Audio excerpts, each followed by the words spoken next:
On a accompagné quelqu'un il n'y a pas longtemps. Elle doit avoir, je sais pas, 55 ans, on va dire. Et en fait, son truc, c'est bah ouais, mais en fait, moi, je me culpabilise beaucoup. Voilà. Son problème, c'est la culpabilité, je me culpabilise beaucoup. Et elle a tout un narratif derrière ça, toute une histoire de pourquoi je me culpabilise beaucoup. Bah parce que, en fait, quand j'étais petite, on m'a beaucoup culpabilisé et on m'a conditionné à me culpabiliser. Bon, jusqu'ici, c'est la réalité. Sauf que elle, ce qu'elle fait, c'est qu'elle se sert de ça pour justifier sa culpabilité du présent. C'est-à-dire que, bah, évidemment que je me culpabilise dans le présent, puisque j'ai été conditionné à ça. Sous-entendu, je n'ai pas mon pouvoir sur ça, c'est de la faute de ceux qui m'ont éduqué, et c'est comme ça, je peux rien y changer. Et donc cette personne, elle pourrait même faire 30 ans en thérapie pour aller essayer de comprendre pourquoi aujourd'hui elle se culpabilise. Et il y aura du monde pour lui trouver une réponse. C'est de la faute de l'école, de maman, de ce que tu as vécu, de ton éducation. Et elle aura son truc, son tampon, ça y est, t'es certifié culpabilité à cause d'eux. Voilà, j'ai mis à cause d'eux. Et du coup, maintenant, tu sais pourquoi. Est-ce que tu culpabilises toujours ? Bah ouais.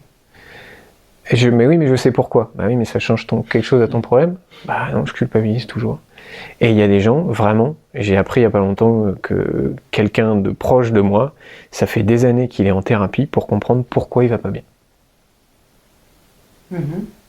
Et du coup, t'es toujours à la recherche du dernier trauma que t'as vécu, du dernier truc qu'on aurait pu te dire quand t'étais petit, et tu vas aller farfouiner dans ton passé, je sais pas si ça se dit farfouiner, mais c'est joli, pour trouver pourquoi aujourd'hui t'es dans le mal-être. Je dis pas que c'est pas bien à faire et que ça peut pas être nécessaire parfois, sauf que si tu te sers de ça pour justifier ton blocage du présent, en fait t'es juste en train de faire comme si t'avais pas de pouvoir là-dessus. T'es juste en train de dire, bah comme j'ai vécu ça, aujourd'hui 20 ans plus tard, 30 ans plus tard, je peux pas bouger parce que j'ai vécu ça.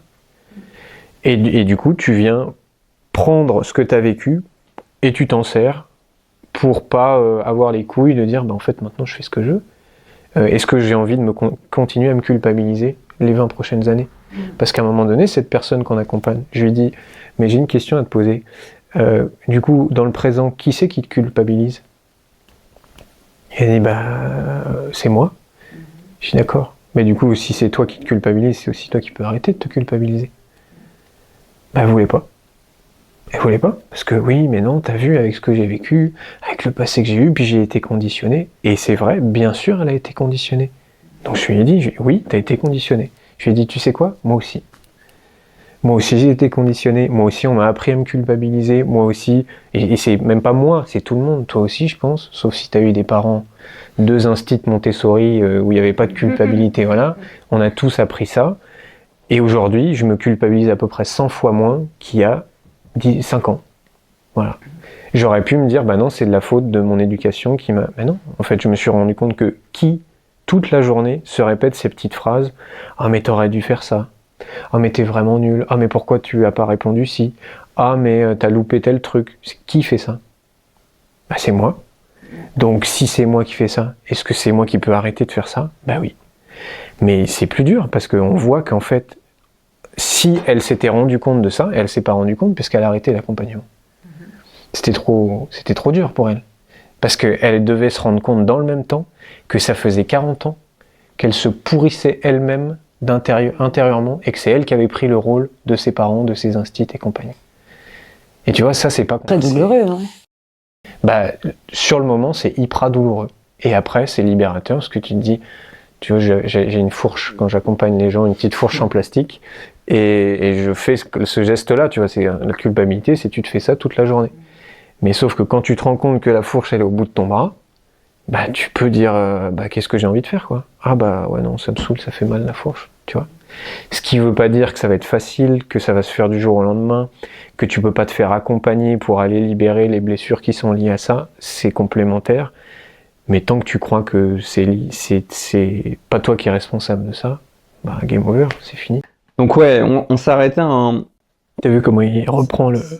Très fort. Hein. En fait, c'est ce que je disais à Charles, en gros, on parlait de reprendre le pouvoir sur sa vie, et en fait, moi, il y a un truc que je trouve fou, tu vois, là-dedans, c'est que c'est super difficile de reprendre le pouvoir sur sa vie. Enfin, plus on est accroché à une croyance que... Enfin, souvent, plus on est accroché à une croyance, plus c'est difficile de reprendre le pouvoir sur notre vie. Par exemple, on a souvent des personnes qui croient que dû à un problème médical ou dû à une étiquette qu'on leur a posée, comme bah tiens, t'es bipolaire ou t'es, je sais pas, hypersensible ou hyper je sais pas quoi, bah du coup, c'est pour ça que tu souffres.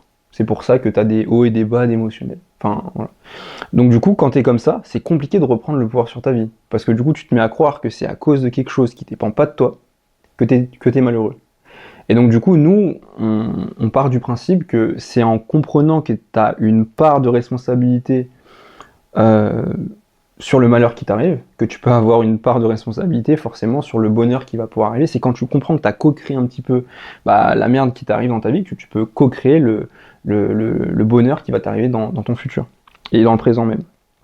Donc forcément, quand tu pars du principe, quand tu as une croyance et que tu es attaché fermement que bah, t'es diagnostiqué X, Y, Z, t'as telle étiquette, bah forcément, plus tu crois à ça, plus c'est difficile. Parce que tu te dis que tu peux pas changer, ça dépend même pas de toi, ça dépend de quelque chose qui est extérieur à toi, qui est dû à ta génétique, par exemple, ou un truc comme ça.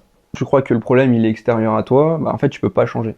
Tu peux changer que quelque chose dont tu es responsable. C'est pour ça que nous, c'est super important, quand on accompagne quelqu'un, d'aider cette personne à reprendre le pouvoir sur sa vie.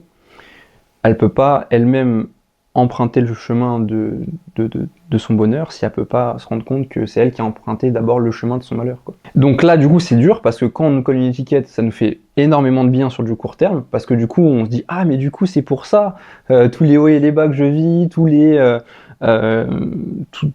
tous ces symptômes, c'est dû à ça. Donc, Ça vient justifier ce que tu vis. carrément, ça vient justifier. Donc là, ça fait du bien, quoi, forcément.